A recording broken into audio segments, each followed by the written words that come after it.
5 blue dial watches that you can buy right now. But first, I'm not an expert, I'm just a watch nerd, so if you've got any suggestions on watches you think we missed in this video, then go down to the comments. Like I always say, you can correct me or suggest watches. I'd love to hear about yours. And whilst you're down there, why not subscribe, comment, like, do all of that jazz, because it would make me and Terry very happy. So first, want to lay a couple ground rules. These are watches you can just go online, add to shopping cart, and get delivered. So there's no Rolex. I had a few people commenting on the last video, oh, what about the Hulk? I was like, no, watches you can buy right now. You can't buy the Hulk right now? You can't.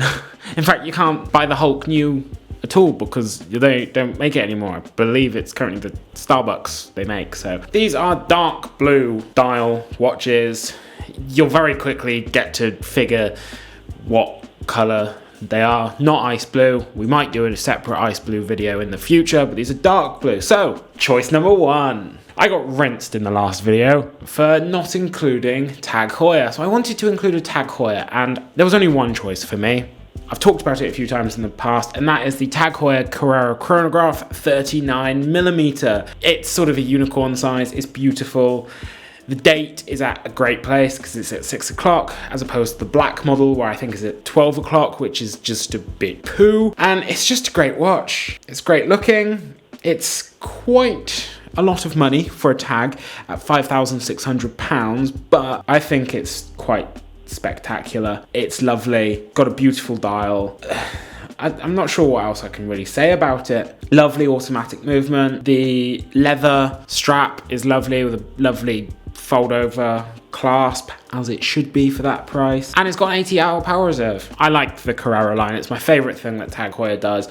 And this watch, I think, started what I think is the sort of turnaround of Tag, making a lot more interesting products. Option number 2. So this is a watch I don't think gets enough credit, and that is the Zenith Pilot Automatic 40mm. They've recently released it in a really lovely blue variant, and honestly, it's a nice watch. Me and Terry agree it sort of looks like a very rounded Aquanaut. Obviously, the Aquanaut's a little bit nicer, being from Patek Philippe, but this is really lovely too. It's called the Pilot because it's a pilot watch. It comes with 2 straps, comes with a dark blue sort of sailcloth type material, and it also comes with a brown leather, which is really nice. And the Pilot has a really nice quick release, so you just press a button on the underneath. It's made to look like a ejector seat button, and it's cool. Plus, what's really cool about Zenith's Pilot watches, do you know, Terry? Tell me. Zenith is the only company, for every watch company that makes Pilot watches, they're the only company that's actually allowed to put Pilot on the dial. Are they really? And why is that? Because the founder of Zenith, he identified as soon as the aviation industry took off that there was potential there. So as soon as, like within days of that first Wright brothers flight, he actually trademarked and patented the word Pilot for use on a watch. That's really cool. Yeah. If you want a watch that says Pilot on it, get a Zenith. If you just want a really cool, like stainless steel Aquanaut-esque type thing, it's beautiful. The caseback, being from Zenith, is absolutely gorgeous. So this watch, I believe, uses the Elite movement, and honestly, it's just beautiful. At 100 meters water resistance, what more do you need from a pilot's watch, let's be honest? And it's just stunning. Obviously, in-house movement from Zenith. All of their watches are in-house movements, and I love it. And if you want a slightly bigger chrono version, they've got a slightly bigger chrono version that uses the El Primero movement, which is awesome. This watch is also one of Zenith's cheaper offerings at £6,700. Still a lot of money, but I actually reckon it represents pretty decent value, and it's nice that they include 2 straps for you. And option number 3. This is sort of a curveball. It's a bit curvy-worthy, this one. And that is the Blancpain 50 Fathoms Bathyscap. Quite a large watch at 43.5mm, but I love Blancpain They've been in the limelight a fair amount recently, what with their Swatch collaboration.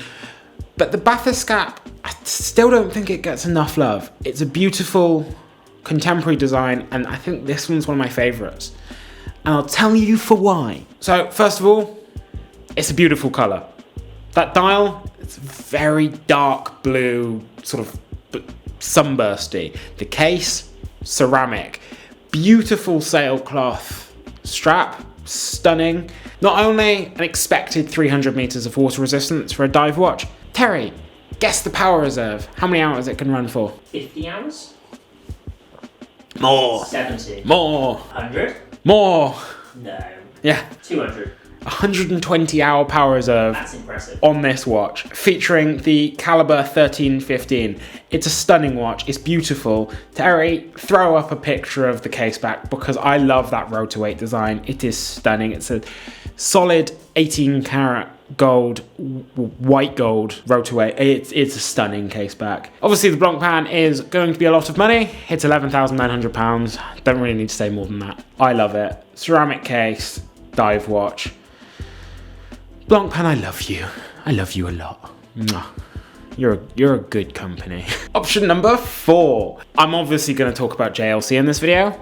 I think it was a bit of a crime not to talk about it in the last video, but we'll overlook that. No one put it in the comments. But for JLC, there's many watches I could choose. Might mention one later.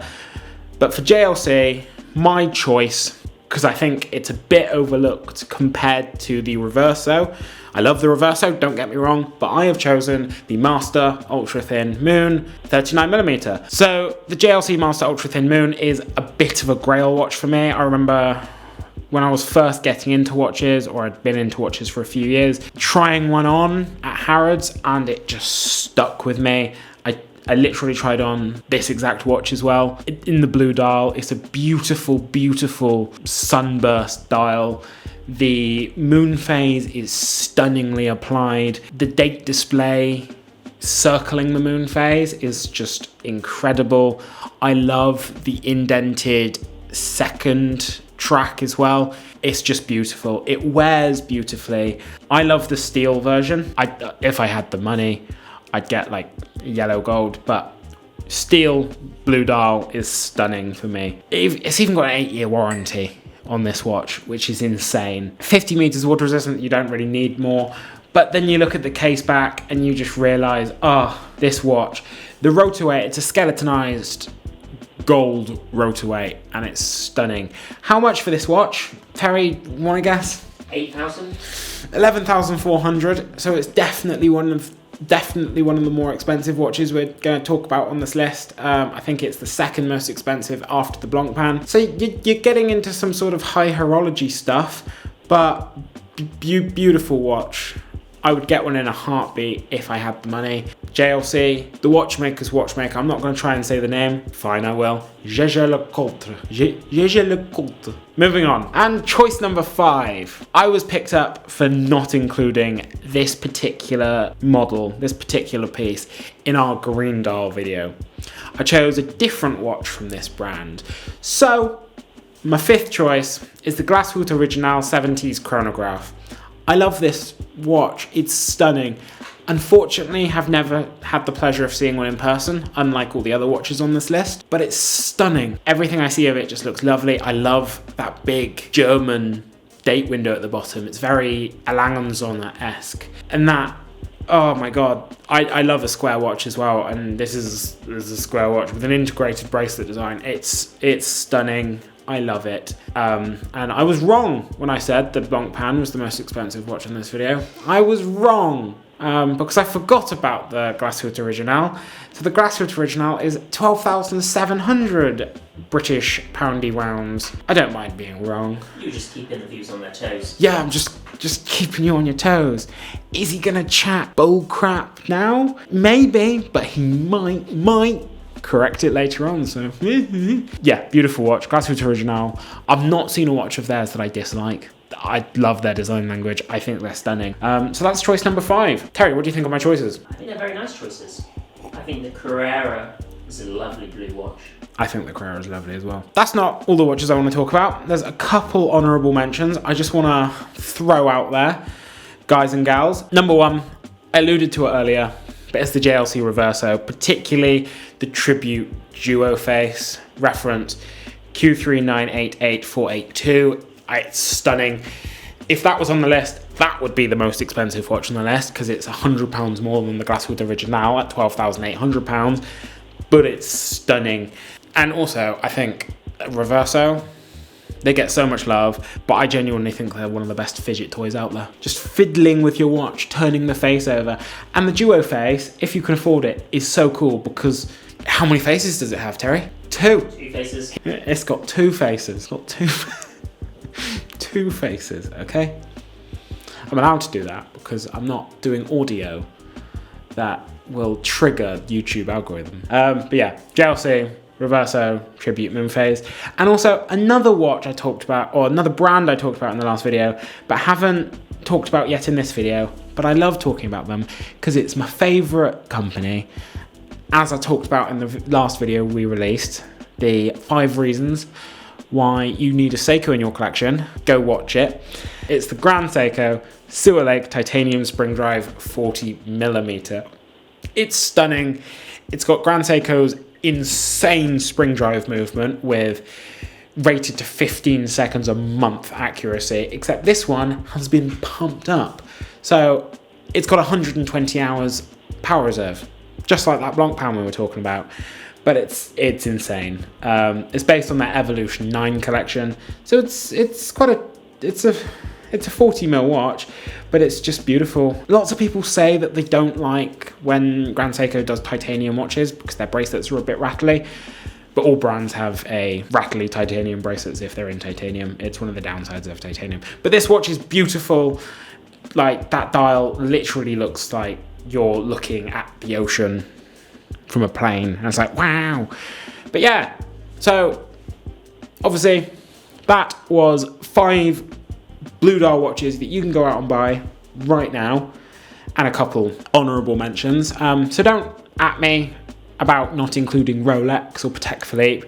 I was going to include Vacheron Constantin, but unfortunately I couldn't just add to cart, so it doesn't get in the video. That was the rule I said. I can't just add it to the cart anywhere online. What do you think of my selection? What do you think, Terry? Good selections. I maybe would have put Gerard-Perregaux in there.